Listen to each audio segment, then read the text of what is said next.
الحمد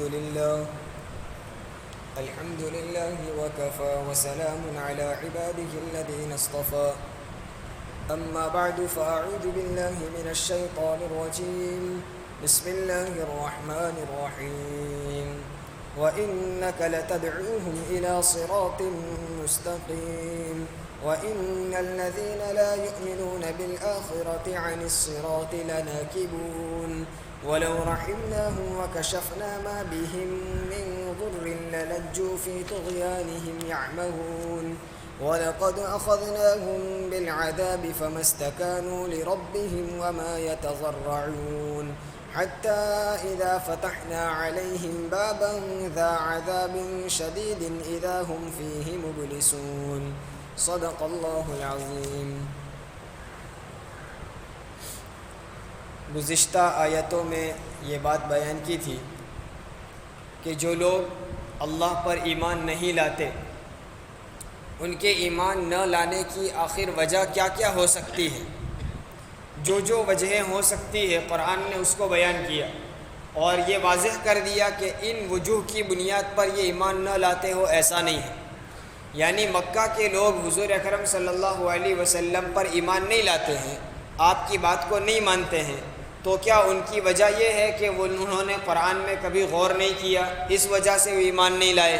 کہا ایسا بھی نہیں ہو سکتا، وہ خود عربی زبان جاننے والے تھے، عربی میں قرآن اترا اور ان کو سنایا بھی جاتا تھا، تو قرآن نہ سمجھا ہو، قرآن میں غور نہ کیا ہو اس وجہ سے ایمان نہ لائے ہو ایسا نہیں ہے۔ اور کیا وجہ ہو سکتی ہے؟ تو کہا کوئی ایسی اچنبھے کی بات ان کو بتائی ہو جو ان کے آباء و اجداد میں کبھی آئی ہی نہ ہو، اس وجہ سے انہوں نے ایمان قبول نہ کیا ہو، تو ایسا بھی نہیں تھا۔ ان سے پہلے بھی توریت میں، زبور، انجیل میں اللہ کے رسول صلی اللہ علیہ وسلم کی نشانیاں بیان کی گئی تھی، اور عرب میں اس وقت یہود اور نصارہ موجود تھے جو توریت اور انجیل کا علم رکھتے تھے، ان کو بھی معلوم تھا کہ یہ سچے نبی ہے، لہٰذا یہ وجہ بھی تو نہیں ہوئی کہ کوئی عجیب و غریب بات تھی اس وجہ سے ایمان نہ لائے ہو۔ یا پھر یہ وجہ ہو سکتی ہے کہ جو رسول ان کے پاس دعوت لے کر آئے اس رسول کو وہ پہچانتے ہی نہ ہو، تو قرآن نے سوال کیا کہ کیا وہ اس وجہ سے ایمان نہیں لائے کہ وہ رسول کو پہچانتے نہیں تھے؟ ایسا بھی نہیں تھا۔ حضور اکرم صلی اللہ علیہ وسلم کی زندگی تو ان کے سامنے گزری تھی، نبوت سے 40 سال، نبوت سے پہلے 40 سال آپ ان کے درمیان رہے، وہ لوگ خود آپ کو امین اور صادق کہتے تھے، اور نبوت کے بعد بھی آپ کے سارے حالات ان کے سامنے تھے، تو ایسا تو نہیں تھا کہ کوئی اجنبی آدمی نے آ کر دعوت دی اس وجہ سے قبول نہیں کیا، ایسا نہیں ہے۔ تو یہ وجہ بھی نہیں ہوئی کہ اجنبیت کی وجہ سے ایمان نہ لائے ہو۔ اور یا پھر کیا یہ وجہ تھی کہ وہ لوگ حضور اکرم صلی اللہ علیہ وسلم کو نعوذ باللہ پاگل اور مجنون سمجھتے تھے؟ ایسا بھی نہیں تھا، وہ خود یقین رکھتے تھے کہ یہ عقل مند سمجھدار آدمی ہے، تو ان کا کہنا یہ بھی نہیں تھا کہ یہ مجنون ہے۔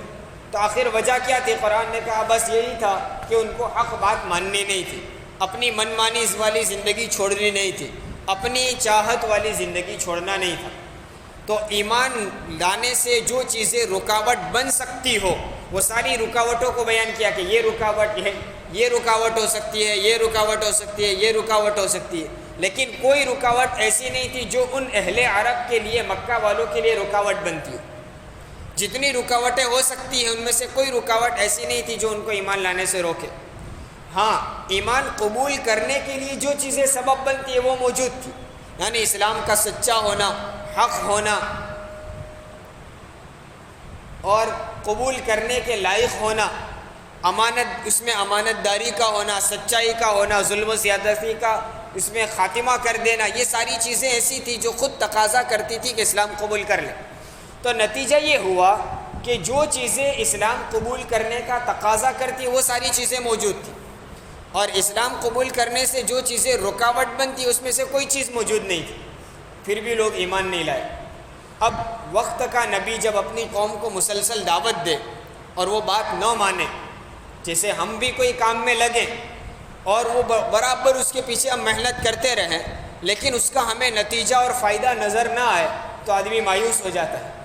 حضور اکرم صلی اللہ علیہ وسلم کو بھی بڑی تکلیف ہوتی تھی کہ لوگ ہماری بات مانتے نہیں ہیں، تو اللہ تبارک و تعالیٰ نے قرآن میں متعدد جگہوں پر حضور اکرم صلی اللہ علیہ وسلم کو تسلی دی کہ آپ اپنا فریضہ نبھاتے ہیں، آپ کا کام تبلیغ کرنا، لوگوں تک بات پہنچانا ہے، آپ وہ کام کرتے ہیں۔ اب اگر لوگ بات نہ مانیں تو اس میں آپ کا کہاں نقصان ہونے والا ہے؟ اس سلسلے میں آپ پر کوئی پکڑ بھی نہیں ہوگی، ہدایت دینا آپ کے ذمے میں نہیں ہے۔ ہدایت تو اللہ فرماتے ہیں ہماری ذمہ داری ہے، ہاں آپ کی ذمہ داری ان کو بات پہنچانا ہے، اس میں اگر کوتاہی ہو تو آپ کو افسوس کرنا چاہیے، لیکن اس سلسلے میں تو آپ پوری ذمہ داری نبھاتے ہیں۔ تو یہاں بھی اللہ تبارک و تعالیٰ نے حضور اکرم صلی اللہ علیہ وسلم کو ایک تسلی دی، کیا کہا؟ وَإِنَّكَ لَتَدْعُوهُمْ إِلَى صِرَاطٍ مُسْتَقِيمٍ، یقیناً آپ تو ان کو سیدھے راستے کی طرف بلاتے ہی ہیں۔ تاکید کے ساتھ کہا ہے قرآن نے، اِنَّكَ مانا بے شک، یقیناً آپ کا جو کام ہے صراط مستقیم یعنی سیدھے راستے کی طرف دعوت دینا، یہ کام تو آپ کرتے ہی ہیں، اس لیے آپ اپنی ذمہ داری نبھا رہے ہیں، اس لیے آپ بے فکر رہیے، بہت زیادہ غمگین ہونے کی ضرورت نہیں۔ یہ حضور صلی اللہ علیہ وسلم کو تسلی دی، اس لیے کہ آپ بسا اوقات امتیوں کے حالات دیکھ کر اتنا کڑتے تھے۔ قرآن نے کہا لعلک باخع نفسک علی آثارہم، ایسا لگتا ہے کہ تم ان کے پیچھے خود اپنی جان کو ہلاک کر دو گے، اتنا آپ کڑتے تھے، اتنا روتے تھے، اتنا غمزدہ ہوتے تھے۔ تو خود اللہ کو کہنا پڑا کہ ہمیں کہیں ایسا نہ ہو کہ تم ان کو دعوت دینے اور ان کو سمجھانے میں اور ان کے نہ ماننے اور ہٹ درمی کی وجہ سے خود اپنی جان کو ہلاکت میں ڈال دو، کہیں ایسا نہ ہو۔ تو حضور اکرم صلی اللہ علیہ وسلم کو یہ تسلی دی، آپ کی حوصلہ افزائی بھی کی، حوصلہ بڑھایا ہے کہ دیکھیے آپ جو کام کر رہے ہیں وہ ٹھیک ہے، ہم آپ کے کام کی تصدیق کرتے ہیں، آپ کو سپورٹ کرتے ہیں، آپ اپنا کام کرتے رہیے۔ اس سے معلوم یہ ہوا کہ جو لوگ دین کے کام میں لگے ہوئے ہوں ان کی حوصلہ افزائی بھی کرنی چاہیے، ان کو تسلی بھی دے، حوصلہ افزائی بھی کرے، کم از کم دو بول زبان سے بول دے کہ آپ جو کام کر رہے ہیں ٹھیک ہے، کبھی ضرورت پڑے، ہماری خدمت کی ضرورت پڑے ہمیں کہنا، تو اس سے آدمی کو بڑا حوصلہ ملتا ہے۔ اور جب آدمی کوئی کام لے کر اٹھے، چاہے وہ حق ہو یا ناحق ہو، صحیح ہو یا غلط ہو، لیکن جب اس کو دوسروں کی طرف سے سپورٹ ملتا ہے تو اس کو کام کرنے کا حوصلہ ملتا ہے۔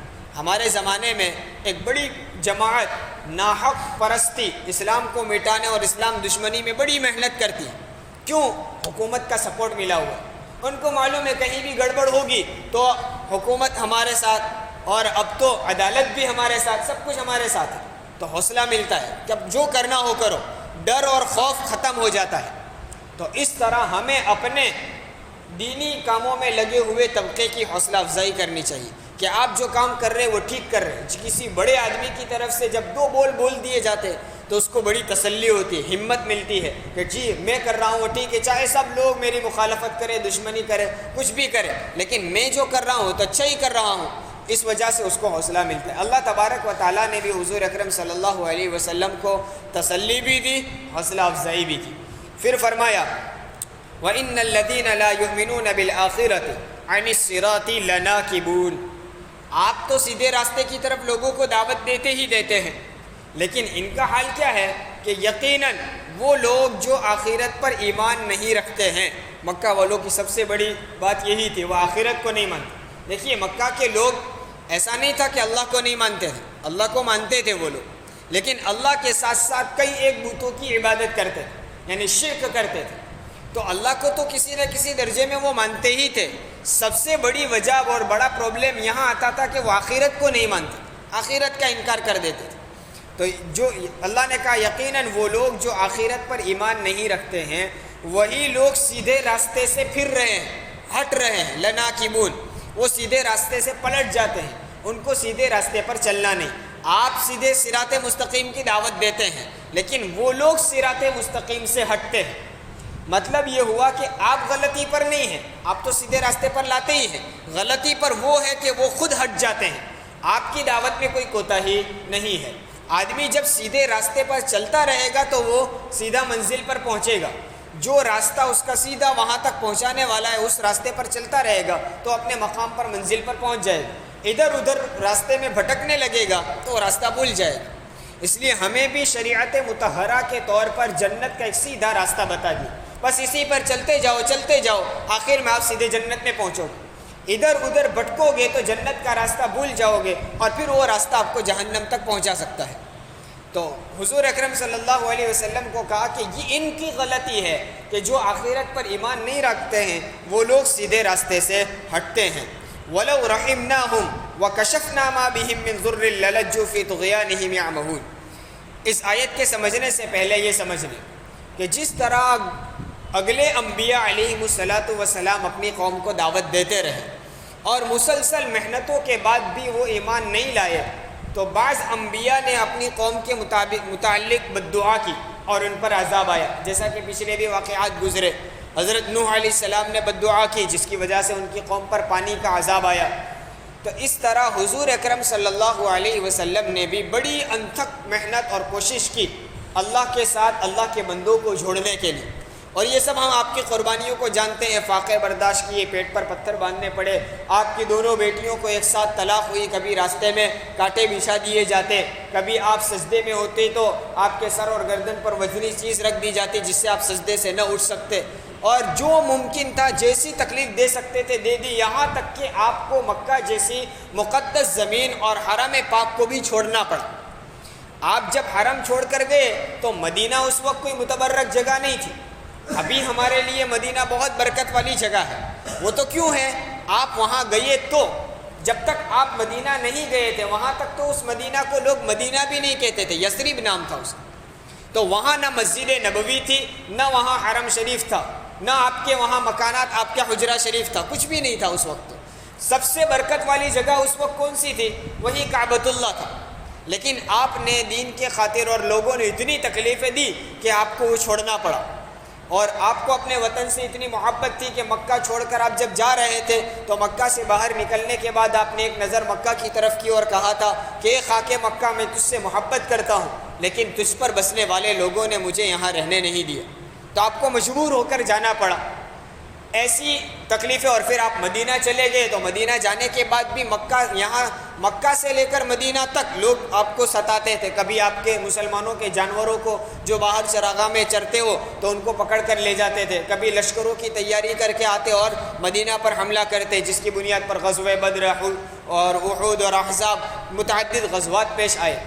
اب جب ایسے حالات تھے تو حضور اکرم صلی اللہ علیہ وسلم نے بھی مکہ والوں کے متعلق بددعا کی تھی کہ اللہ تعالیٰ ان پر قحط ڈال دے، ایسا قحط جیسا تو نے یوسف کی قوم پر ڈالا تھا یوسف علیہ السلام کے زمانے۔ یوسف علیہ السلام کے زمانے میں بھی بڑا قحط آیا تھا، سورہ یوسف میں تفصیل سے واقعہ ہے، اور حضرت یوسف علیہ السلام اس وقت مصر کے بادشاہ بنے تھے، اس لیے وہ لوگوں کو کم دام میں غلہ تقسیم کرتے تھے، اور انہی غلہ لینے والوں میں ان کے بھائی بھی آئے تھے، سال ہر سال کے بعد ملاقات وغیرہ۔ تو اللہ کے رسول صلی اللہ علیہ وسلم نے بددعا کی جس کی وجہ سے مکہ والوں پر قحط پڑا، کھانا پینا ختم ہو گیا، پانی کی قلت، لوگ مردار تک کھانے کے لیے مجبور ہو گئے، 7 سال تک کا قحط تھا۔ ان قحط کے حالات میں بھی انہوں نے اپنی انانیت کو نہیں چھوڑا، اپنی بڑائی کو نہیں چھوڑا، حالانکہ بہت سارے لوگ جانتے تھے کہ محمد صلی اللہ علیہ وسلم سچے نبی ہے اور ان کی بددعا کی وجہ سے یہ حالت ہے، لیکن پھر بھی اپنی بڑائی، جھکنا نہیں تھا، ہم کسی کے سامنے جھکیں گے نہیں، اس لیے انہوں نے یہ طے کر لیا کہ بس کچھ بھی ہو جائے اپنے تو اپنے راستے پر چلنا ہے۔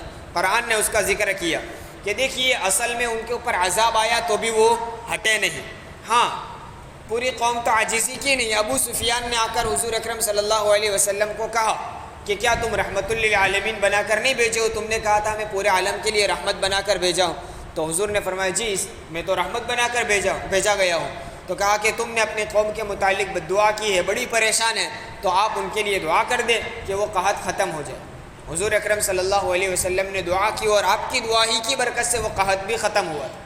لیکن اللہ تعالیٰ فرماتے ہیں کہ ان قحط کے حالات میں اور پریشانی کے حالات میں وَلَوْ رَحِمْنَاهُمْ، اگر ہم ان پر رحم کر دیں، وَكَشَفْنَا مَا بِهِمْ مِنْ ضُرٍّ، اور جس تکلیف میں وہ مبتلا اس تکلیف کو ہم ہٹا بھی دیں تو بھی کیا ہوگا؟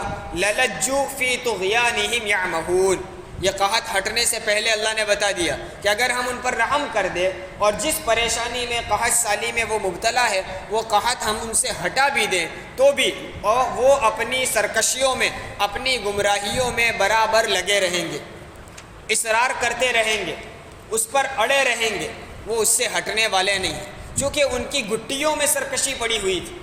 انہوں نے ایک بات کو بس طے کر لیا تھا کہ ہمیں حق بات ماننی ہی نہیں ہے، تو ان کو اگر عذاب سے ان کے اوپر سے عذاب ہٹا بھی دیا جائے تو بھی ماننے والے نہیں ہیں۔ یہ وقتی طور پر کچھ عاجزی کر بھی لے تو بھی وہ عذاب ختم ہونے کے بعد وہ ماننے والے نہیں ہیں۔ انہی کی ایک حالت کو بیان کیا 21ویں پارے میں، فَإِذَا رَكِبُوا فِي الْفُلْكِ، جب وہ کشتی میں سوار ہوتے ہیں اور جب سمندر کے درمیان کشتی ڈاوا ڈول ہونے لگتی ہے، طوفان آ جاتا ہے، تو اس وقت وہ اپنے سارے معبودان باطلہ کو بھول جاتے ہیں، سارے بتوں کو جن کی وہ عبادت کرتے سب کو بھول جاتے ہیں، اور کیا کرتے ہیں؟ دعوا اللہ کو پکارنے لگتے ہیں۔ جب بھور میں کشتی پھنس جاتی ہے تب سمجھ میں آنے لگتا ہے کہ بس یہاں سے تو اب اللہ ہی بچا سکتا ہے، یہاں ہماری کوئی مورتیاں کام نہیں آئے۔ یہ ہر زمانے میں رہا ہے، آج بھی اگر آج کے ہنود بھی اگر دریا میں پریشان ہو جائے تو اس وقت وہ اللہ ہی کو پکاریں گے۔ ان کو معلوم ہے ہماری مورتیاں ہمیں یہاں نہیں بچا سکتی، بلکہ وہ خود اپنی مورتیوں کو لے کر سمندر میں غرق کرتے ہیں، تو وہ مورتیاں ان کو سمندر سے کہاں بچائے۔ مشرکین مکہ کا حال بیان کیا کہ وہ دعوا اللہ، اور کیسے پکارتے ہیں؟ مخلصین لہ الدین، بالکل اللہ کے لیے اخلاص کے ساتھ، بالکل ان کی پوری توجہ اللہ کی طرف ہو جاتی ہے، سارے اپنے بتوں کو چھوڑ دیتے ہیں۔ لیکن جب ان کو اس سے نجات ملتی ہے، فلما نجاہم الی البر، جب وہ کشتی اس سمندر کے راستے سے ہٹ کر زمین پر پہنچ جاتے ہیں تو پھر کیا کرتے ہیں؟ وہی پہلے والی سرکشی، وہی کفر و شرک، وہی نافرمانی، ہٹ درمی، ضد، ان کی حالت یہ ہے۔ تو یہاں بھی اسی بات کو بیان کیا کہ اگر ہم ان کو تکلیف سے نجات دے بھی دیں تو بھی وہ بات ماننے والے نہیں ہیں، جیسا کہ فرعون نے بھی کہا تھا لَنُؤْمِنَنَّ لَكَ وَلَنُرْسِلَنَّ مَعَكَ بَنِي اسرائیل، جب پریشانیوں میں مبتلا ہوا تو کہا ہم ضرور آپ پر ایمان لائیں گے۔ بنو اسرائیل پر اور قوم فرعون پر اللہ تعالیٰ نے الگ الگ عذاب بھیجے تھے، کبھی ٹڈیوں کا عذاب، کبھی جوؤں کا عذاب، کبھی مینڈک کا عذاب۔ مینڈک کا عذاب آئے تو جہاں دیکھو وہاں مینڈک ڈیڑھ کے، کھانے بیٹھے وہاں مینڈک، بستر میں سونے جائے وہاں مینڈک، ہر جگہ مینڈک ہی مینڈک۔ جوؤں کا عذاب آیا تو ہر جگہ جوئیں جو سر کے بالوں میں پڑ جاتی ہے۔ اسی طرح وہ گیہوں کے اندر جو چھوٹے چھوٹے جو پڑ جاتے ہیں، اس طرح عذاب ان پر آیا۔ پھر خون کا عذاب، کھانا کھانے بیٹھے سالن خون بن جائے، پانی پینے گلاس میں پانی لے وہ پانی ہو لیکن منہ میں جائے تو خون بن جائے۔ یہاں تک کہ ان لوگوں نے مسلمانوں سے یہ درخواستیں کی کہ ہمارے منہ میں پانی جاتا ہے تو وہ خون بن جاتا ہے، ایک کام کرو تم تمہارے منہ میں لو اور تمہارے منہ سے ہمارے منہ میں کلی کرو تاکہ وہ پانی ہمارے اندر آئے۔ پیاس لگی ہے کیا کرے، لیکن مسلمان آدمی اپنے منہ میں پانی لیتا وہ پانی رہتا، اور اس کے منہ سے ان کفار فرعونیوں کے منہ میں جب کلی کی جاتی تو ان کے منہ میں جا کر پھر وہ خون بن جاتا۔ ایسا خطرناک عذاب، یہ کھلی آنکھوں دیکھ رہے تھے۔ دیکھیے ایسا عذاب ہو جو کھلی آنکھوں دیکھ رہے تھے اور صاف نظر آتا ہے، مسلمان پانی پیتا ہے تو پانی ہے، ہم پانی پیتے ہیں تو خون بن جاتا ہے، اس سے بڑی اور دلیل کیا چاہیے تھی؟ لیکن نہیں ماننا تھا۔ ایسے حالات میں جب آئے تب کہا لَنُؤْمِنَنَّ لَكَ، بڑی تاکید کے ساتھ، عربی زبان میں اس کا تاکید کے ساتھ بیان کیا، ہم زیادہ سے زیادہ اردو میں اس کا ترجمہ کریں گے کہ ہم ضرور ضرور ایمان لے آئیں گے، یعنی کوئی اس کے علاوہ کوئی راستہ ہی نہیں، ہم یقیناً 100% ایمان لے آئیں گے، یہ کہا تھا۔ اور فرعون نے اور بھی وعدہ کیا تھا لَنُرْسِلَنَّ مَعَكَ بَنِي اسرائیل، اور بنو اسرائیل کو جو انہوں نے غلام بنا رکھا تھا کہ اس کو بھی ہم تمہارے ساتھ موسیٰ بھیج دیں گے، بس ایک کام کرو ہمارے لیے دعا کر دو، یہ عذاب ہم سے ہٹ جائے۔ جب پہلا عذاب آیا دعا کی درخواست کی، موسیٰ علیہ السلام نے دعا کی، وہ عذاب ہٹ گیا اور ان کو مہلت دی، 1 مہینے تک مہلت ملی لیکن ایمان نہیں لائے۔ پھر دوسرا عذاب آیا، پھر بھی عذاب میں مبتلا ہوئے، پھر موسیٰ علیہ السلام سے دعا کی درخواست کی، پھر آپ کی دعا کی برکت سے عذاب ٹلا، پھر مہلت ملی، ایمان نہیں لائے، پھر تیسرا عذاب آیا۔ کتنے ہٹ درم ہوں گے، ایک کے بعد دوسرا، دوسرے کے بعد تیسرا، تقریباً 7 قسم کے ایسے عذاب آئے لیکن نہیں مانے۔ تو مکہ کے لوگوں کا حال بیان کیا کہ ان کا بھی حال یہ ہے کہ ان کو اگر ہم ان تکلیف سے نجات دے دیں تو بھی ماننے والے نہیں ہیں۔ وَلَقَدْ أَخَذْنَاهُمْ بِالْعَذَابِ، اسی قحط سالی کے واقعے کو ذکر کیا ہے کہ ہم نے ان کو عذاب کے ذریعے سے پکڑ لیا، ان پر عذاب ڈال دیا اور عذاب کے ذریعے ان کو پکڑ لیا۔ فَمَسْتَكَانُوا لِرَبِّهِمْ وَمَا يَتَضَرَّعُونَ، وہ اپنے رب کے سامنے نہ جھکے، نہ انہوں نے عاجزی کی، ہٹ درمی تھی، انانیت تھی، بڑائی تھی کہ ہم کسی کے سامنے اپنے آپ کو ذلیل اور کمتر ثابت کریں، ایسا نہیں ہو سکتا۔ کیونکہ محمد صلی اللہ علیہ وسلم کے پاس جا کر پوری قوم یوں کہے کہ ہم سے غلطی ہو گئی اور ہم آئندہ ایسا نہیں کریں گے تو ان کو اس میں تذلیل نظر آتی ہے، حالانکہ یہ بھی عزت کی چیز ہے۔ وقت کے رسول کے سامنے اپنے زانوِ تلمذ کو طے کر دینا بڑی شرافت کی، بڑی عزت کی چیز تھی۔ اسی وجہ سے تو صحابہ رضی اللہ عنہم کو عزت ملی۔ صحابہ کو عزت کیوں ملی؟ صرف حضور کے زمانے میں پیدا ہو گئے اس لیے؟ تو اس زمانے میں تو ابو جہل بھی تھا۔ عزت اصل میں اس لیے ملی کہ وقت کے رسول کی بات کو مانا اور ان کی پھر صحبت بھی ملی۔ اس لیے آج صحابہ کا مقام یہ ہے کہ اگر ان کا جوتا بھی مل جائے تو ہم اپنے سر پر رکھنے کے لیے تیار، ورنہ وہ زمانہ ابو جہل اور ابو لہب نے بھی پایا تھا، لیکن آج کوئی اس کا نام عزت سے نہیں لیتا۔ تو صرف وہ زمانہ پا لینا یا رشتہ داری مل جانا اصل نہیں تھا، اطاعت اصل تھی۔ تو وَلَقَدْ أَخَذْنَاهُمْ بِالْعَذَابِ، ہم نے ان کو عذاب میں پکڑ لیا۔ فَمَا اسْتَكَانُوا لِرَبِّهِمْ وَمَا يَتَضَرَّعُونَ، نہ وہ اپنے رب کے سامنے جھکے اور نہ انہوں نے عاجزی کی۔ اب یہ حالات تو کفار کے متعلق ذکر کیے ہیں، لیکن اگر ہم اپنی حالتوں پر غور کریں تو اس کے کچھ حالات اگرچہ ویسے نہیں، لیکن کچھ حالات ایسے ہمارے معاشرے میں بھی پائے جاتے ہیں۔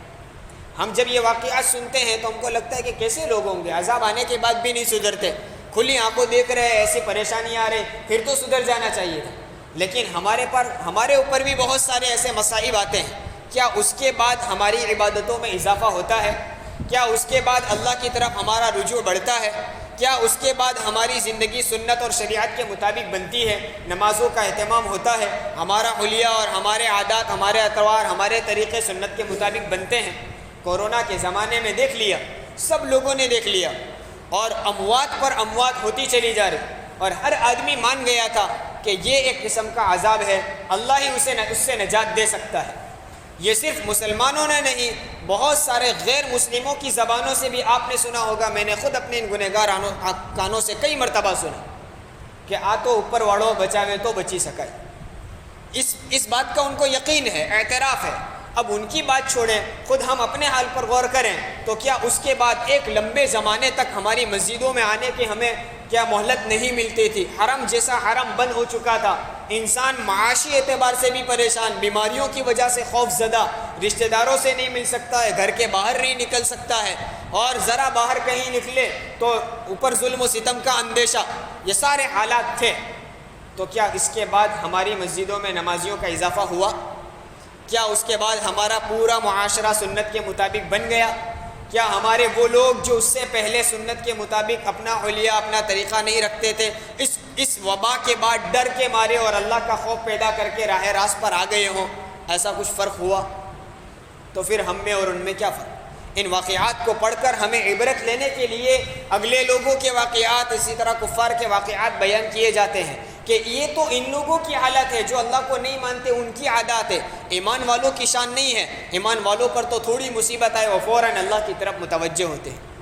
اس لیے ان واقعات سے ہمیں عبرت لینا ہے۔ اللہ فرماتے ہیں حتی اذا فتحنا علیہم بابا ذا عذاب شدید اذا ہم فیہ مبلسون۔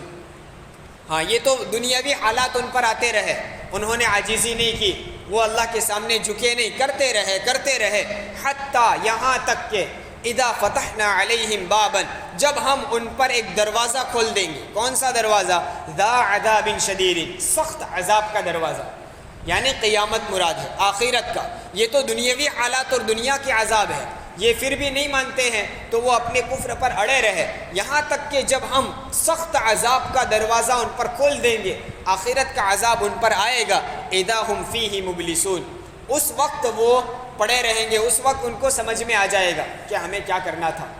ابھی ان کو سمجھ میں نہیں آتا ہے۔ تو مطلب یہ ہے کہ وہ وقت آنے سے پہلے اور ان عذاب کو دیکھنے سے پہلے خود ہم سنور جائیں، خود راہ راست پر آ جائیں، تاکہ وہ مواقع ہمارے اوپر نہ آئے، اللہ ہم کو اس غضب اور غصے سے اور اس عذاب سے بچائے۔ تو آخرت کی چیز اصل ہے، اس عذاب کے دنیا میں تھوڑے تھوڑے عذاب، مصائب، حالات ڈال کر توجہ دلائی جاتی ہے کہ یہ تو صرف دنیا کے حالات ہے، آخرت کے عذاب اس سے کئی گنا زیادہ سخت ہے۔